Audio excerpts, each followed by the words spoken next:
Hey, all right, friends. Doc South here. I was just thinking, I don't know why I came up with this remembrance. This story, but I think you'll like it. It's sort of how sometimes things that appear to be bad wind up being, well, pretty darn good.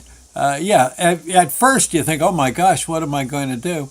And then next thing you know, boy, that bad thing I thought happened turned out not to be so bad after all. I guess it's the best way to put it. But yeah, this is, oh gosh, let's see, old as I am now, this is probably 45 years ago, maybe longer. Maybe longer. I was living, I was married to my first wife then, and we lived up in north central Pennsylvania. And it was a lovely place. Oh God, I loved it. Very rural and such. And I had a job at that time. I was a boiler maker. Yeah, yeah, I was a boiler maker, and my thing. We traveled the state repairing boilers, all different. I didn't actually work in a factory making a boiler, but yeah, repaired them. You can't basically take a boiler and send it to the shop. Right, it's got to be repaired on site. Boy, that's awful hard to move a boiler. Uh, we did actually move a few of the ones that are sort of that, yeah, but but most of them no. Most of them no. You can't move them. It ain't happening. You can cut them up and drag them out of the basement if you want, but boy, once they're in place, man. Okay, well, so anyway, so we'd travel, like I said, travel the state, and we had just finished a job. We were heading home. Got to the shop.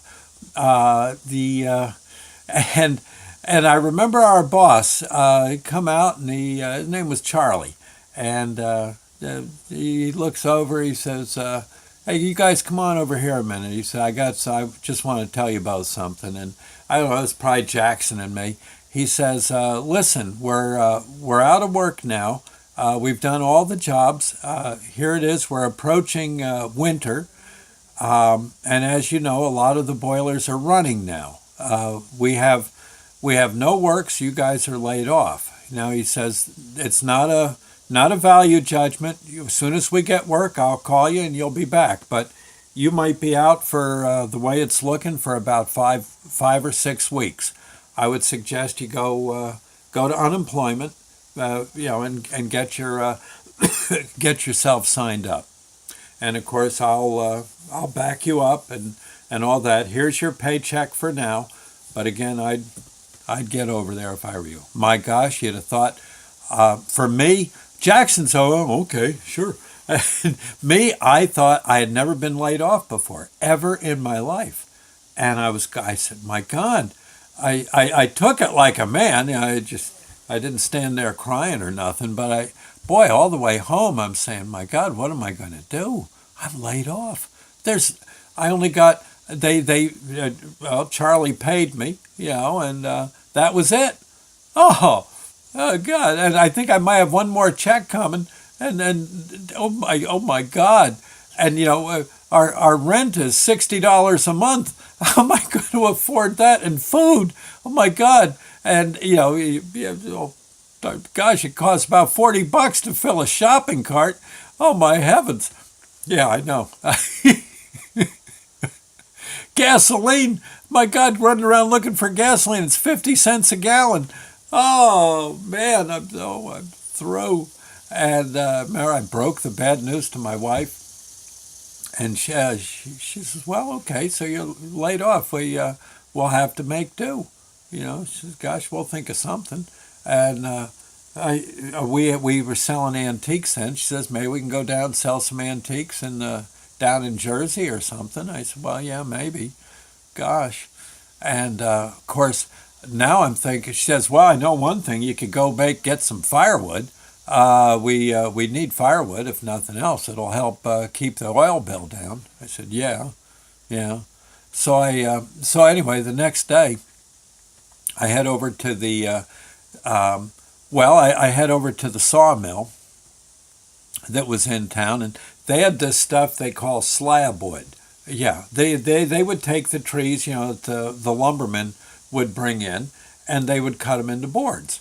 Well, trouble is, you see, a board is square. Yeah, a tree is round, right? So what they do is they got to cut as best they can the barky part off the and yeah, and so you wind up with a piece of wood that is more shaped like here, more shaped like this. It's got, yeah, right, a slab, right, and they just pile them up. These 30-foot high piles of slab wood. I went over to the lumber mill and I said, "Well, do you got any slab wood I could have?" And they said, "God, yeah, take all you want."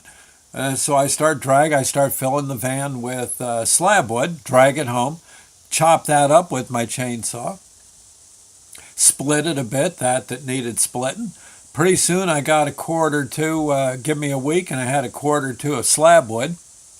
You got to let slab wood sit a while because it hasn't seasoned. But still, people like it for starting a fire. You can cut it into smaller pieces.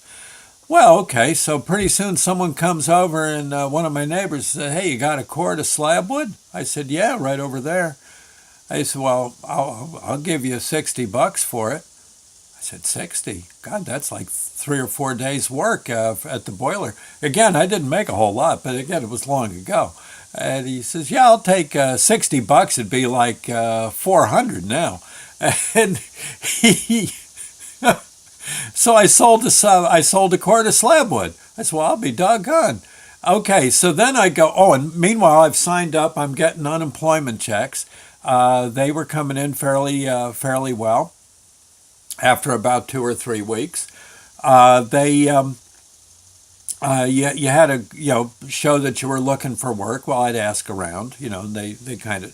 I said, "I've got a job. It's just we're out of work." Well, they said, "Well, still ask here and there.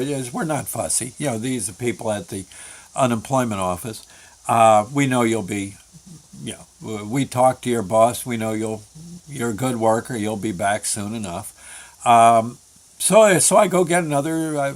Pretty soon I got another thing of slab wood. Chopped that up. Sold another one. Yeah.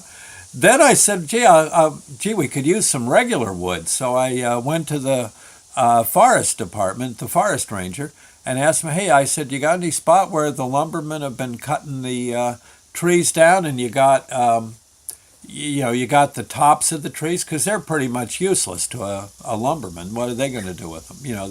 They're all crinkly and curved, and you can't run them through the saw back at the mill." The forest ranger said, "Yeah, it's $5 a pickup truck load. What do you got, a van?" "Okay, $5 a load." He says, "Here's your permit. That'll be $5. I give the guy $5. He said, "Okay." Now he says, he looks around, makes sure no one's listening. He says, "Listen, $5. All you got now. You got to go to these particular spots, and you work." And he showed me on a map where I had to go. Well, I knew those areas. So he said, "Listen, cut all you want. Don't worry about it." He says, "We got to get this wood out of here anyway. No one's coming to get it. So take what you want. Cut it up." And what I said, "Well, I'm going to sell it." He said, "Well, that's fine." He said, "I'm going to use some for my house." He's good. He said, "Don't worry about it." He says, I said, "In other words, I don't have to keep coming back for a permit each." "No." He says, "My God." He says, "Don't even, no, just go get the wood." He says, I'm telling you like a friend, we need those areas cleaned out. All those treetops laying around are going to be in the way of the picnickers. People are going to get hurt in them. I said, "Well, okay." It clutters up the forest, for crying out loud. We want to plant in there more trees. Well, how are we going to do that with all those treetops? Cut them. I said, "Well, okay." He says, "We got maple up there, cherry, oak. It's all great firewood." I said, "Yeah." He says, "My advice, don't cut any pine." Okay. I said, no, yeah. And anyway, it took about a month and a half. I had about 10 cords of perfectly good firewood just sitting there, and people were buying it like crazy. Yeah, I was getting like 60, 70, $100, depending on what kind of wood it was. Yeah. And then to make things even better, I was studying also to be a locksmith. I was taking the course. You see in popular mechanics, take this locksmithing course. I started doing lock work for people. I was getting, people were paying me to, change locks, change the combination on a safe and like that. And then one guy calls me and he says, I should almost make this a separate blurb. I will, but he, at a later date, but he says, look, I got this safe that's locked and I don't know the combination. Can you figure it out like they do on the TV shows? I said, well, it's really, you can't really do it by listening. I said, you can try, but he said, that's a movie thing. I said, you got to drill it, but and then look at the tumblers. He says, you don't have to tell me. Just what do you, if you can open it, I'll give you $80. How's that? I said, God, okay. So wound up, long story short, I opened the darn safe. I got $80. There was some stuff in there. He seemed, no big piles of gold or nothing, but he was kind of tickled. I fixed the safe. He said, here's 100. And I said, wow. Anyway, next thing you know, I get the call from the boiler office. They said, well, we got work. You ready to come back? I said, and there's like dead silence on my part. And he says, Doc, you there? I said, yeah. I said, yeah, I'll come back. Sure, I can use, yeah. I'm thinking, doggone, I'm going to lose money going to work. Well, in any case, long story short, I go back to work. But I had all this firewood I had put together. My God, I was making a fortune being unemployed. It was unreal.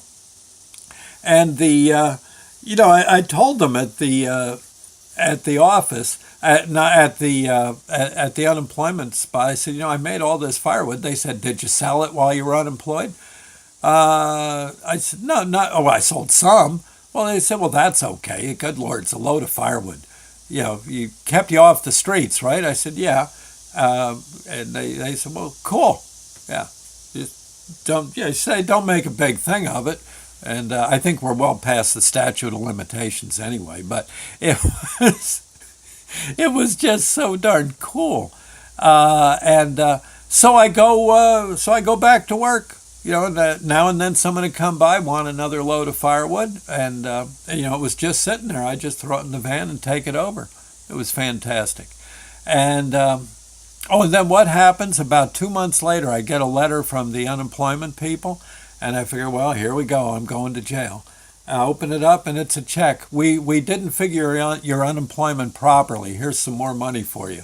Yeah, it was another fairly good-sized check. Doggone. I'll tell you, going broke is a nice,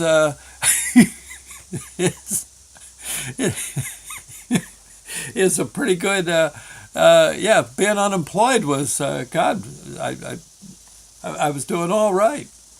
Anyway, long story short, although, my God, it was a lot of work, but it was kind of wild. Anyway, friends, I thought what I'm saying is sometimes when adversity hits, just keep your knees loose. Yeah. And as Gene Shepard would say, and your glove oiled. You never know. You might do okay. Anyway, I thought I'd hand that story to you. Yeah, wound up being a pretty good winter. Oh, and I never got laid off again, darn it. No, never. Anywhere I've been, never been laid off after that. I guess, probably just as well. Of course, there's always the weekends. You can cut firewood then, too. Anyway, I'll see you later, friends. Thank you and God bless. Bye now.